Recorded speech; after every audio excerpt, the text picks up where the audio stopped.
Hello YouTube and welcome to GrunfWorks. This is episode 49 of the Interplanetary Voyage of Exploration. And 2 episodes ago we have launched the creature comforts experiment to determine if cows would have it comfy in 0G. Well, yeah, sort of. I don't know if they're cows, but given the amount of how heavy their kibble is, I'm pretty sure it's certainly some type of genuine bovines.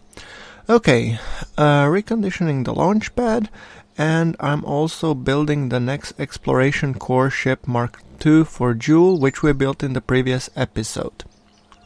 Okay, that being said, we will for sure be launching it. I'm just not sure if we'll do it in this episode, depending on the time how much it will take us to return the Creature Comforts experiment. And to go to the Creature Comforts experiment, we need to be going to our Orbital Lab 1. So let's just see if I can find it in our list. Yeah, there it is. And as you can see, our Kerbin to Jool window is coming in 110 days, so we'll also have to take care of that. Okay, that's kind of a screeny, and yes, let's see, finalize results, 100 science. And the conclusions, cows have it very comfy in 0G because they don't have to stand on their own 4 legs. They can just relax and enjoy the floating. Okay. And we have our here little guy, I think it's Hanson, I'm not sure, which will be returning the experiments back to Kerbin. So, disconnecting, and yes, Hanson will be returning the experiments back in our lander. So, aligning with orbit retrograde, burning using our RCS, because clearly we don't want to damage the station. Mandatory screening in place, and actually I noticed that last time when we were going, Dangit actually played with our motor of the docking port, so Hanson decided to actually fix it. Well, good. I mean, you'll get some also engineering skills, Hanson, despite you being a crack-ass pilot. Great. So waiting until we get to the correct place, and now pointing our craft retrograde and burning. I'm hoping to basically land somewhere around KSC, but once again, as I'm telling you guys, I'm very, very bad in actually aiming to hit the KSC. I'm aware that the mod exists, the trajectories, and I was playing with it for a while, but my frame rate and memory consumption couldn't take it any longer. So that's why I'm doing it old school and missing like a complete noob. Well, what can you do?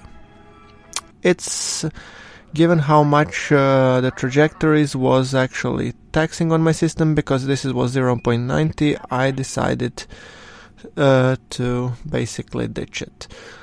I'm aware that the author made a lot of optimizations, and also that now in 1.04.04 it is working pretty nicely.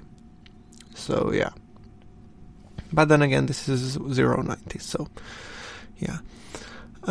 Descending slowly back to Kerbin, and I've clearly made it a point that I have way overdone it in terms of missing the mark, so to say, but so I'm a little bit burning just to decrease our periapsis significantly enough, but I don't think we would be able to stop dead in our tracks because it's just too much of a delta V, and I only have 34 meters per second. So yes, we will land where we land. Okay, I wanted to deploy chutes, but we are too high, so I cannot even deploy the chutes.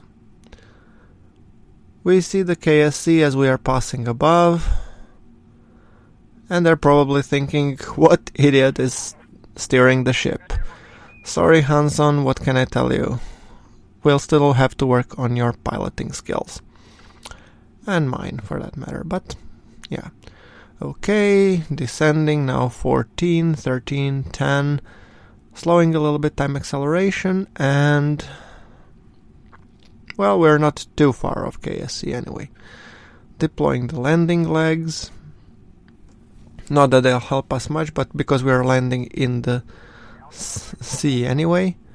Passing out the cloud layer, and 5,000 meters. I think around 2,000 I'll probably be hitting the chutes. Somewhere around here. And chutes are pre-deploying. Our surface speed is dropping, and around 500 they should deploy completely and stop us. Oh, and put a little bit engine there. Whew, this was close. And we're descending still at 10 meters per second, so oops, and we broke off our legs and the engine. Never mind, the experiment survived, so I'm pretty happy about it. Recover the vessel, and it netted us 100 science, and Hanson has gotten some nice ribbons. Perfect! Well, given that this hasn't taken so long, I think it's only fair that we actually first do the cleanup of our debris, which kind of accumulates over a couple of missions, because both for the reasons we have broken the legs, and both for the reasons that I'm not really effective in terms of, well, cleaning up after myself. What can you do? Please don't judge me. Anyway, I think we have unlocked enough science to actually unlock multi-personnel spaceflight, which we will actually need. Let's just see if there's anything better that we could unlock. But then again, I think experimental spaceflight is good because it gives us the big container for the supplies, for the tech life support. So I think I wanted to take that one. Let me just quickly check. 500, 350, and well, I don't need these kind of decouplers yet. Colonization soon, but not just yet. Expensive. Advanced turbojets. Oh, 250. Yeah, I think I just might take this one or this one. No, let's take this one first. We definitely want to be going into interplanetary, like further out, and we need more supplies to be able to do so. Okay. Time to actually go and launch our monstruosity, I believe. So first, what I wanted to do is, as you noticed in the previous episode, we had some problems of getting the exploration ship into the orbit. So first we need to actually tweak our exploration ship a little bit, and by tweak I mean add another 2 boosters, which probably means we'll have to get rid of these stabilizer fins. Probably, so let's just see like this. Okay, 2, 4, 6. Yeah. Something along these lines. Looks good enough. It's strutted and all of the tanks are connected with fuel lines. That's something we have to fix because we want to use asparagus staging. So let's just remove that one and let's put it now on asparagus staging configuration. So I want to strut for the guys, if you don't know what asparagus staging is, you could have seen it in the previous episode, but we're kind of burning all of the engines at the same time while dropping 2x2 tanks, and the outermost tanks that are being first dropped are filling into the second range of tanks, who are filling into the third line of tanks, who are filling into the main tank. But during the whole time, all of the engines are burning, so that's why we are maintaining a more consistent thrust to weight throughout the whole launch, and yeah. It's better fuel efficiency, simply put. It's not too realistic because in real rockets not many are using this kind of technique. I think was it Ariane or some other that used this technique.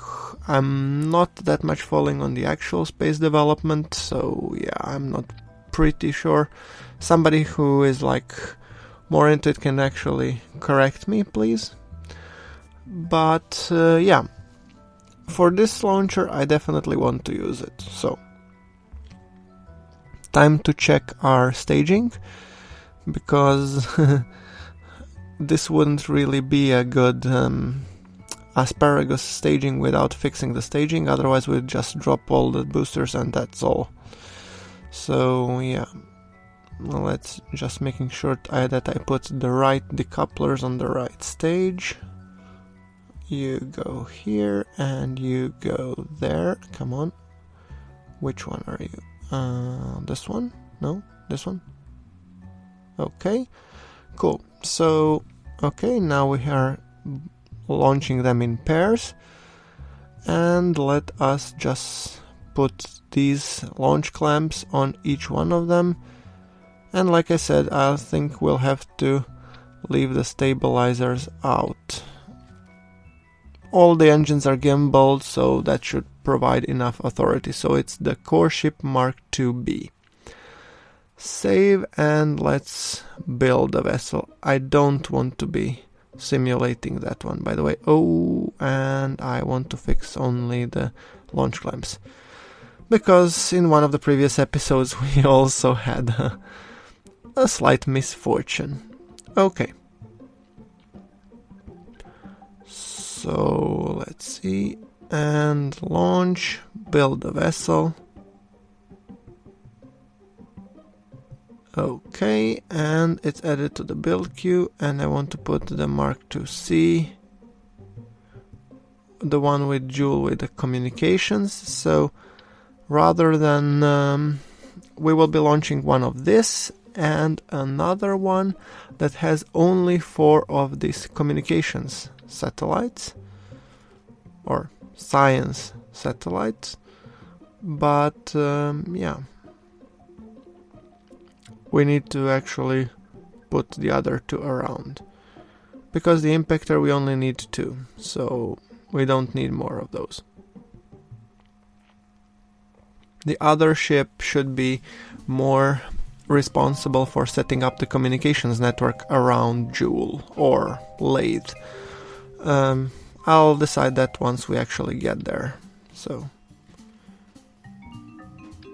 and we remove these 2, and by the way guys, for some reason when I remove these 2, my complete ascent stage has gone bye-bye, so I'll have to reload again. I don't know why. Where you are? Here, okay. Reload, please.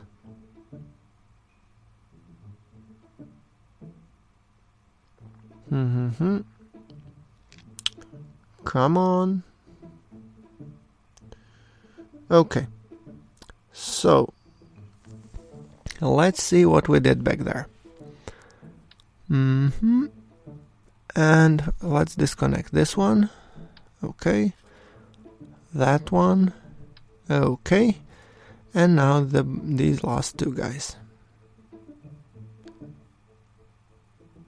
And whoa, wait. So when I decouple this separatron, the whole ascent stage goes bye-bye.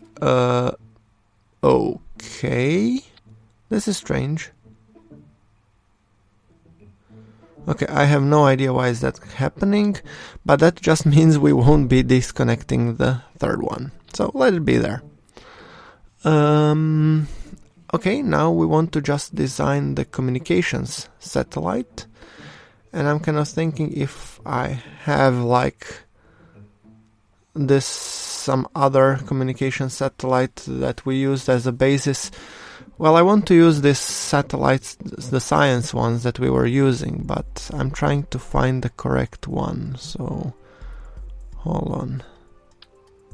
I actually do it another way. This is the one that we use around Duna, so I'll just put this ugly capsule and I'll put the subassembly. Ah, it's the scan set. Okay, I think that's what I did wrong.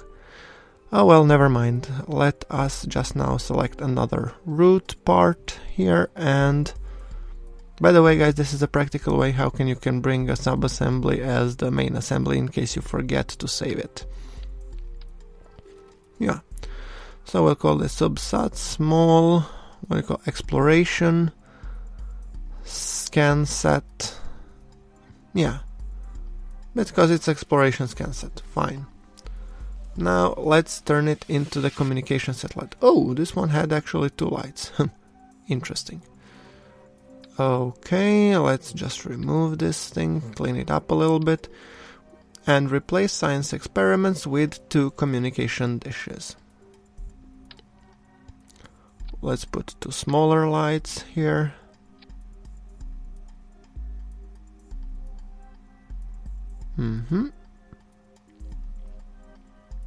Okay. And then, where are we? And then comes DTS, because those we will use to communicate from the orbit of Jool to our ScanSat satellites around Lathe.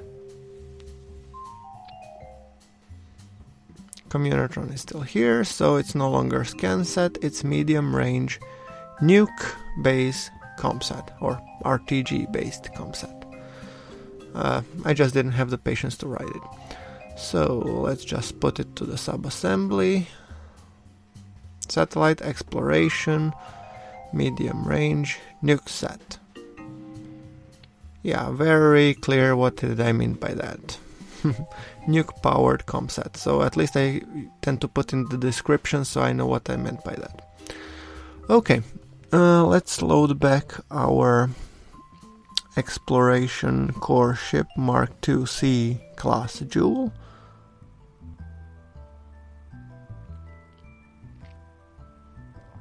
And okay, that's the updated one, cool.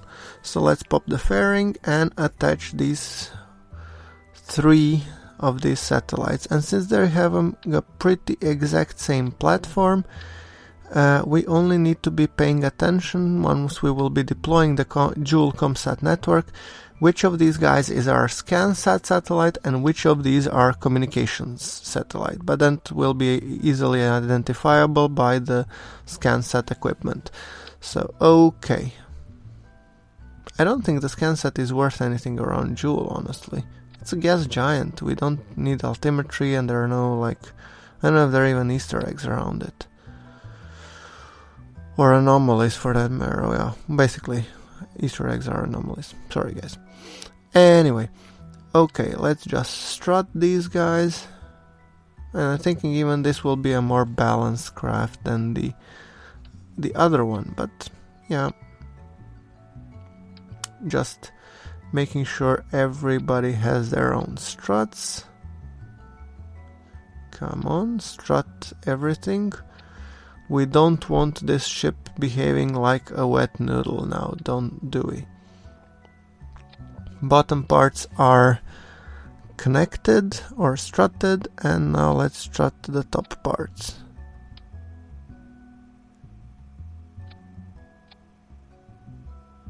Okay, I'm strutting each individually because when I tried using the symmetry, for some reason some of them didn't really want to be put in symmetry.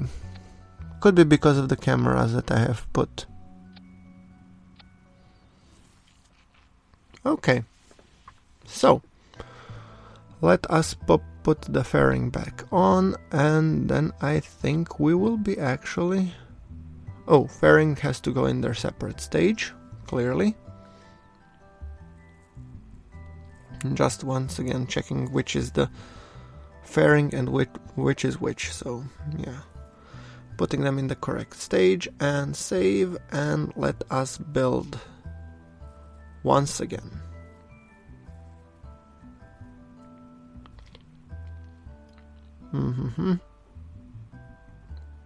And build.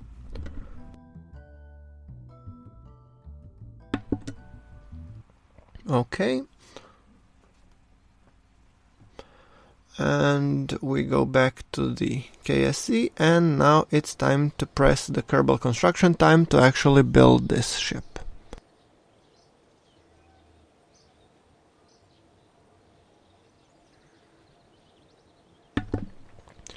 During the time it's been building, we are also getting some sweet science, because, well, constructing such a complex ship requires a lot of skill and some innovative work. So, I have no problem whatsoever us earning science by building ships. And as you can see, I'm not only building ships for the sake of it, I'm building ships because we really want to actually advance our programs. So, liquid boosters or advanced multi-personnel flight, sturdy wing, advanced cockpits. Those are actually cool. I want to get to those. Advanced veto, we don't need it yet. Adaptive fairings, that's tempting. Capacitors, I really have no clue what I'm gonna use with them, but okay. Advanced stability, well, that might come in handy, but it's 5-meter SAS, so we don't need it. Spaceplane adapters, liquid boosters once again. Advanced solid fuel boosters and liquid boosters, those we will take, and then maybe something else in the future, because we want to use bigger boosters, clearly. Okay, now we have our whole Jool flotilla, so let's launch the first one. And this is an 8 times acceleration, because of the frame rate once again. We have tested this one, so we know it works pretty well. This one should actually work even better. It has more delta V and better distributed thrust to weight. So yeah, we are getting, and I'm a little bit more aggressive on my gravity turn with this one, hopefully, so to be able, and our apoapsis is already at 67 when we just went to Rhino, and our current altitude is at around 56-60, which puts us in the favorable position. And I'm also burning using the RCS, which we have plenty of, opening the fairing and enabling the communications communitron to ensure that we maintain connection. And I'm burning the whole way on ascent because I really want to make sure that I'm getting into the orbit, and I'm just letting it slide a little bit before I re-engage the engine, and I point the craft slightly downwards to push our periapsis as fast as I can without raising our apoapsis too much. I'm even trying to lower it a little bit down, and great. Now when we disconnected the ascent stage, we are already in the orbit. Ladies and gentlemen, this is perfect. So our communications Jool Exploration ship has been launched. So Jool 1 comms. I think I'm gonna call this an episode pretty soon. I just want to make sure that I correct our orbit so that we are aligned nicely. By the way, you see that this, guys, is actually pretty complex ship. It's it's a monstrosity. It has like, I don't know how many parts, and you can see that my flight engineer is struggling hard to actually cope up with this, so I'm flying this by the seat of my pants and by heart. But I do know that it has had a total of 10,000 delta V, 3.5 of which goes up, and 6.5 should be roughly the transfer delta V. Okay, so now I'm just making sure that my orbit is 110 by 110, because I want to make it as circular as possible, because it will also be a long burn, and I want to make sure that I'm a little bit high enough to have some room for, let's say, maneuvering. And yeah, that pretty much brings us to the end of this episode. Like if you like the episode, I hope you like the episode, and for more KSC content, hit that subscribe button, and in the next episode we will be launching some of these guys. So, thank you again for watching. This is GrunfWorks signing off.